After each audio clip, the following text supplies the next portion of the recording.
Ade Mardia, dipersilahkan. Halo, Assalamualaikum warahmatullahi wabarakatuh. Sebelumnya terima kasih kepada kakak moderator sudah diizinkan untuk bertanya langsung ke Kak Shirley.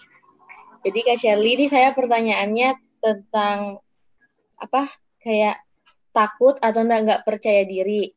Jadi gini Kak, kan sekarang itu anak muda dia tuh kayak lebih sering merasa takut pas mau tampil kayak mau ngelakuin public speaking mungkin karena insecure. Nah, pertanyaan saya kan kemarin juga saya sudah ada lihat di Instagramnya Kak Shirley yang tentang insecure itu. Nah, kalau dari Kak Shirley-nya langsung, Kak Shirley, gimana sih Kak supaya kita tuh tetap percaya diri nggak dengar omongan orang biar insecure-nya juga hilang. Terus itu Kak, yang kedua itu kita juga kadang tuh kayak nggak percaya sama kemampuan diri sendiri. Itu gimana menurut Kak Shirley, gimana caranya untuk mengetahui kemampuan diri kita sendiri? Soalnya kan yang lebih mengenal diri kita sendiri itu kita sendiri, tapi ini kayaknya tuh nggak kenal gitu loh Kak. Sebenarnya kelebihan kita sama kemampuan kita itu di mana? Gitu Kak. Terima kasih Kak. Baik. Ini gimana? Shirley jawab langsung atau gimana moderator? Boleh Kak, silahkan. Boleh. Oke. Terima kasih sebelumnya pada Teh Ade Maria untuk pertanyaannya, masalah insecure dan masalah bagaimana menemukan potensi diri gitu ya Teh ya. Pertama adalah tentang insecure. Betul, beberapa waktu lalu Shirley sempat memposting tentang insecure, tapi kalau bagi Shirley insecure itu adalah tentang mindset. Itu tentang kita merasa tidak percaya diri dengan diri kita cenderung untuk membiarkan pandangan orang lain itu mengisi mindset kita. Nah, pertama kita jujur dulu ke diri sendiri apa yang membuat kita tidak pede terhadap diri. Apakah karena fisik, apakah karena skill, apakah karena latar belakang keluarga, atau karena apa? Yang jelas kalau untuk masalah pengembangan skill, mau mengimprove diri, ini mainannya kita ngelihatnya ke atas. Kalau dia aja bisa, kenapa saya enggak? Padahal makannya sama, menghirup udaranya sama, sama-sama makan nasi, kan gitu ya.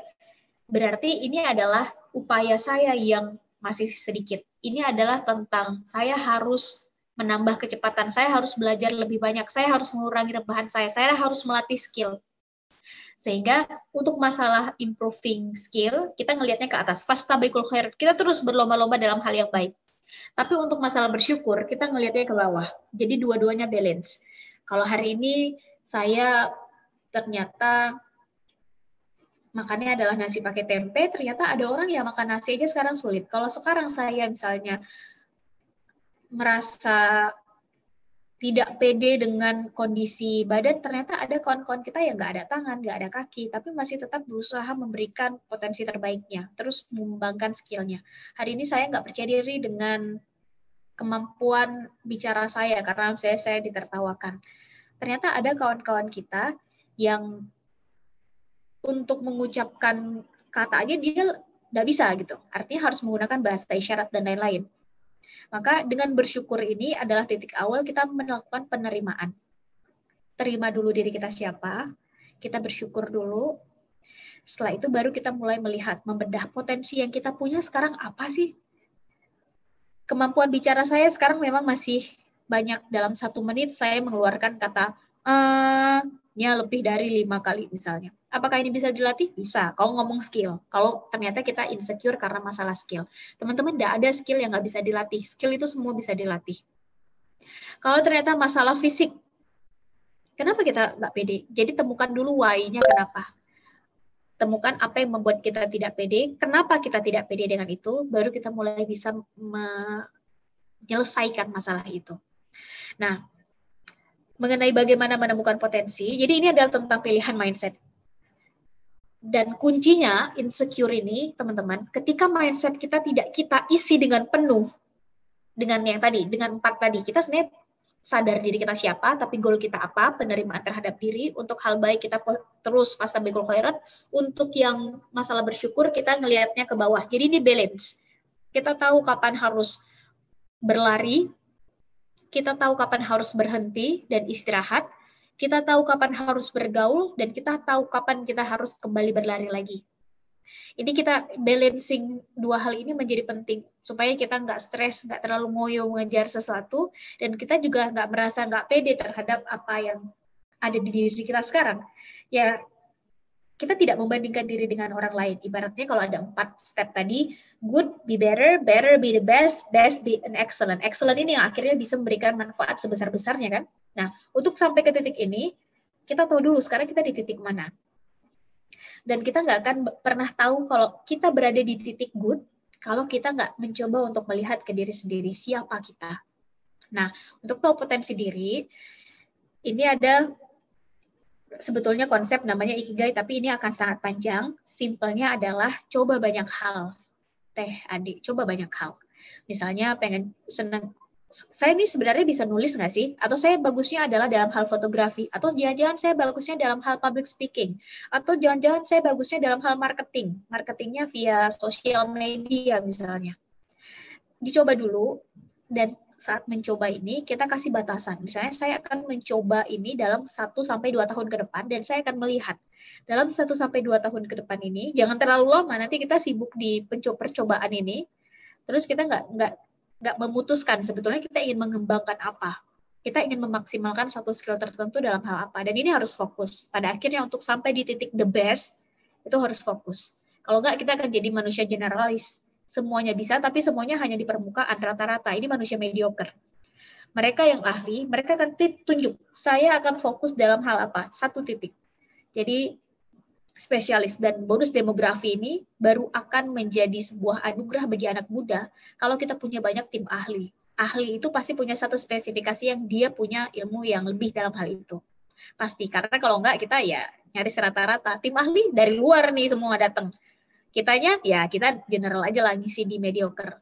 Jangan mau teman-teman, anak muda sekarang, menurut hasil penelitian, yang harus dipersiapkan oleh anak muda adalah tenaga ahli. Maka pick satu, kita maunya apa, pastikan kita the best di situ.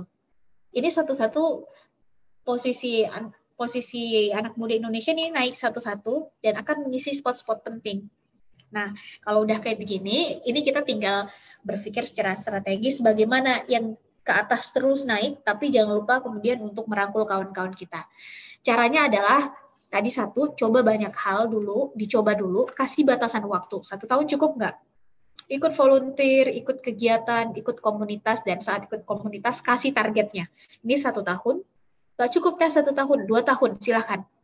Tapi setelah 2 tahun, itu kita mencoba banyak hal, setelah itu, kita lihat, sebetulnya kita bagus dalam hal apa? Bagus dalam hal apa ini maksudnya adalah passion itu kan kecenderungan ya, THD ya.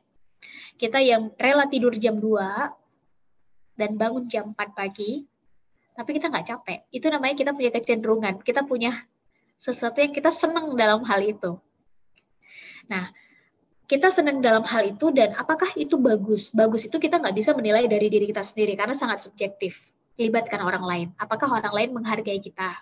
Misalnya, menghargai nggak harus dengan uang ya, kecuali kalau kita mau menjadikan itu sebagai sesuatu yang profesional, kita dibayar untuk skill kita itu, ya itu urusan lain. Karena kita nggak harus bekerja sesuai dengan passion. Ada banyak orang yang bekerja tidak sesuai dengan passion dan tidak apa-apa. Nah, menemukan passion adalah tahu sebetulnya kita kecenderungannya kemana. Dan ketika melakukan itu, kita ngerasa nggak capek dan hasilnya bisa di atas rata-rata. Contoh, kita senang dalam dunia fotografi, kita rela tidur sampai jam 2 malam, bangun jam 4 pagi, dan nggak ngerasa capek dalam hal itu, atau misalnya sukanya menulis, dan setelah ada nih hasil jepretan, hasil tulisan, coba lempar ke publik. Publik senang nggak dengan itu? Nggak usah mengharapkan sesuatu dulu, publik senang apa enggak? Dengan tulisan kita, dengan jepretan kita. Kalau yang senang masak, dengan masakan kita. Nah, ketika senang, ternyata itu menjadi sesuatu yang bisa dikembangkan menjadi dunia profesional. Karena publik senang dan otomatis mau membayar itu. Ketika udah senang kan akhirnya kita tinggal mem-package itu menjadi sesuatu yang bisa di-marketize. Jadi, tahu bahwa kita punya potensi di mana itu, nggak ada cara lain untuk dimulai kecuali we should try it. Kita harus mencobanya dulu. Ibaratnya selama ini kita hanya sekedar membaca buku-buku tentang public speaking, teorinya udah lengkap nih, semua buku udah kita baca, tapi kita tidak mencoba, maka kita nggak tahu sebetulnya kita punya kemampuan apa enggak, kita punya kecenderungan apa enggak, kita bisa melakukannya dengan baik atau bahkan di atas rata-rata apa enggak. Maka coba, apalagi sekarang adalah banyak banget dibuka kelas-kelas online, silahkan temukan. Cari dulu kelasnya, cemplungkan diri ke dalamnya, tentu hal yang positif ya. Cemplungkan diri, pelajari, temukan mentornya, kasih batasan waktu. Kalau ternyata hasilnya di atas rata-rata, berarti teman-teman punya potensi di situ. Kalau memang teman-teman membatasi diri. Tapi kalau enggak, ya habiskan aja 10.000 jam dalam satu skill. Kan ada teori, habiskan waktumu 10.000 jam dalam satu hal, maka teman-teman akan jadi expert, akan jadi ahli dalam hal itu.